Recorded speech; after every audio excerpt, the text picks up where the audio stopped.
Good morning and welcome to A Closer Look. I'm your host, Linda Fontaine. Today, my guest is Barry Brickey. He is the Public Education Officer. Public Education Officer with the Kingsport Fire Department. I had it written here, but I didn't want to wear my glasses and I couldn't read it. So Barry, welcome. Well, that's good to be here. I'm glad to have you here. So let's talk about what's going on with the fire department. I know October is Fire Prevention Month. It is. Fire Prevention Month comes up in October for us. Fire Prevention Week is October 7th. And it is always the week that's the anniversary of the Great Chicago Fire. And that really caught a lot of people's attention here in the United States. And they decided that, hey, we need to really do something and help prevent fires and to help keep people safe. And so through the years, the Kingsport Fire Department has done a number of different things. And we've been marking Fire Prevention Week and Fire Prevention Month for us because a lot of people actually come to Kingsport. A lot of kids and their families and schools bring their kids to the Kingsport Fire Department, and they come for tours. They come to find out about fire safety, and they go back in their communities in Kingsport and in the surrounding areas and help keep their family safe. That's awesome.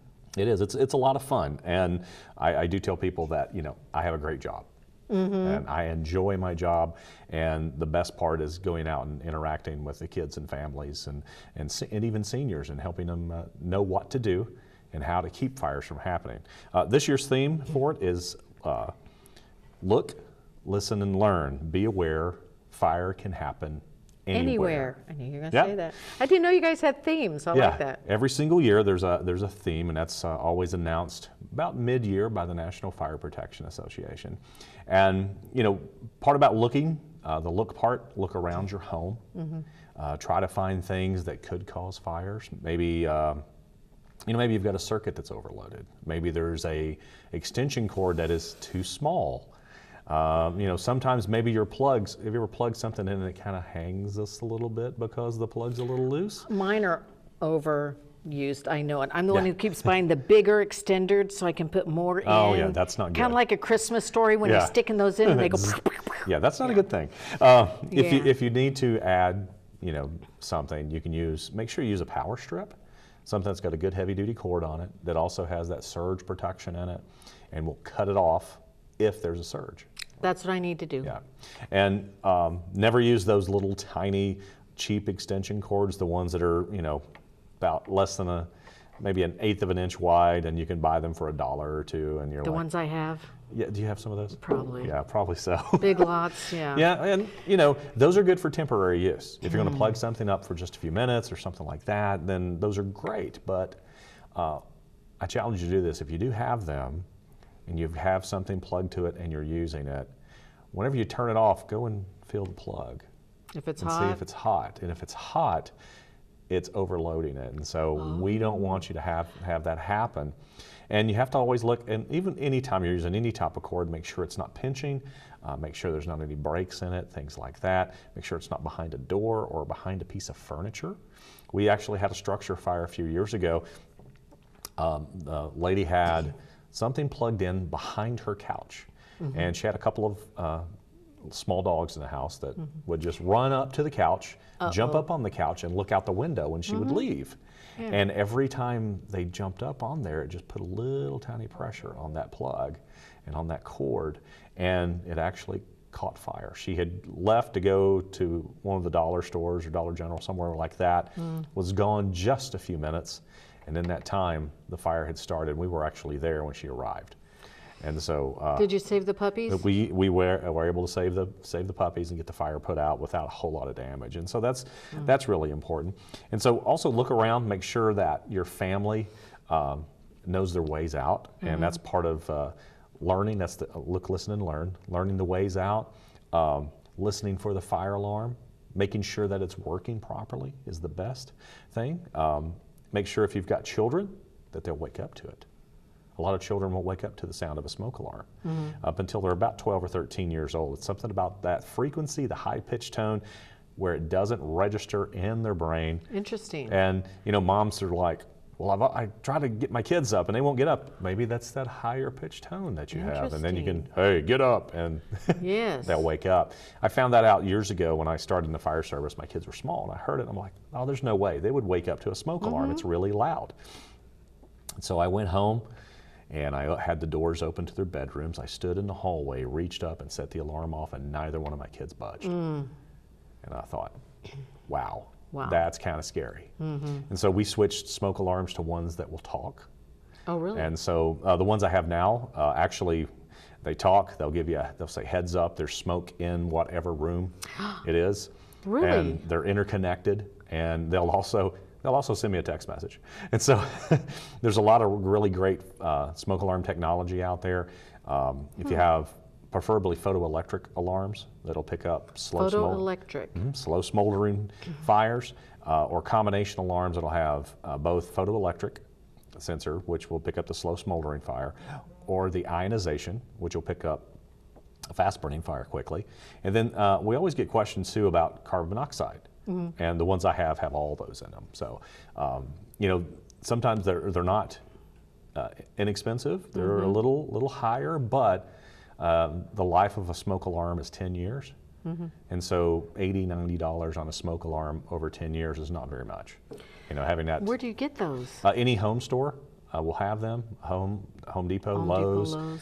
Even Walmart and some of the other big box stores will have them. Some of the big electronic stores will have them. What are they called? Those are called Nest. There's also about Nest. There's also 5 or 6 other types that'll go with your smart home. One of the neat things about it is if you have a smart thermostat, some of these alarms will actually shut your heat pump off if there's a fire. And so the air's not circulated inside your house. You need to come over and help me with this. I don't know what I need to do because I live in a loft, so I only have one door out. Oh, yeah. And that's scary. But I'd have to go out. If I jumped out a window, I'd crack my head open. It's too high up. So I guess I need to get one of those ladders or something. Yeah, well, I don't know what I'm part of doing. planning and part of that whole look, listen, and learn is figuring out what you might need. And someone who might have a home similar to yours would probably need a ladder. There's a couple of different types. There's some that are belt or chain type ladders with little rungs on them. Some mount to the windowsill. You have them in a bag or something near the window or under the edge of the bed or in the closet. But the bad thing about that is can you find it if there's an emergency? There's a couple of other types that actually they're made the same way, but instead of mounting on the window, they actually mount in the wall under the window and in a little cabinet. And you open it up, flip it out, and you're out the window. Okay, let me put another kink in this for you.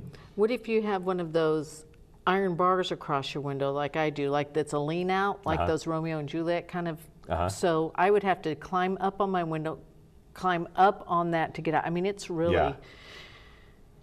It would be difficult. I'm going to have to really research this. And when you look at different structures and how different homes are made, the best defense, other than a home smoke alarm, is a home fire sprinkler system.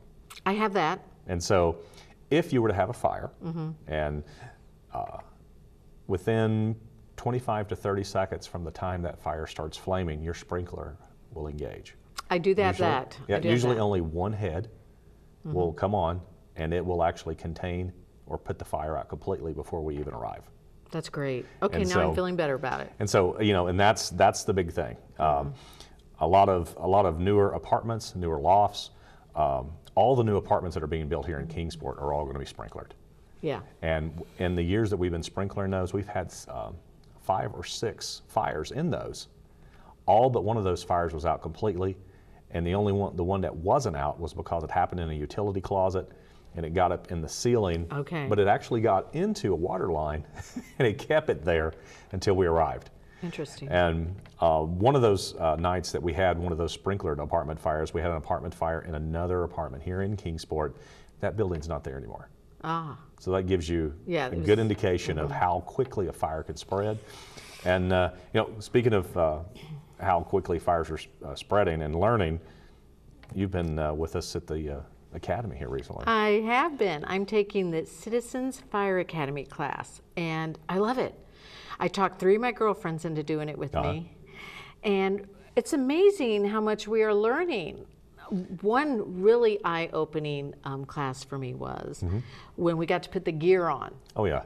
So a friend of mine, Robin, and I put the gear on, and then we had to crawl along, and she was leading, and I was you have to hold on to their leg and feel and sweep. That equipment was so heavy. She put on her Fitbit and did whatever you have to do. And in 4.5 minutes of us just crawling around trying to move with that 65-pound gear on, we didn't even carry the axes and everything that adds it up to 100 pounds. We burned off 110 calories in 4.5 minutes. Wow, it sounds like a really good workout program. I know. But it was amazing. We're like, we took that off, and it was in the evening, it was cooler, and we were all just sweating. Oh, yeah. Like, wow, this stuff is heavy. And trying to move fast. Oh, yeah.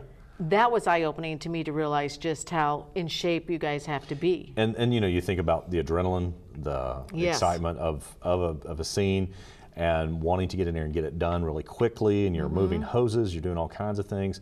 And if it's in an upper floor, then you're going to be adding a hose pack. You're going to be carrying other things.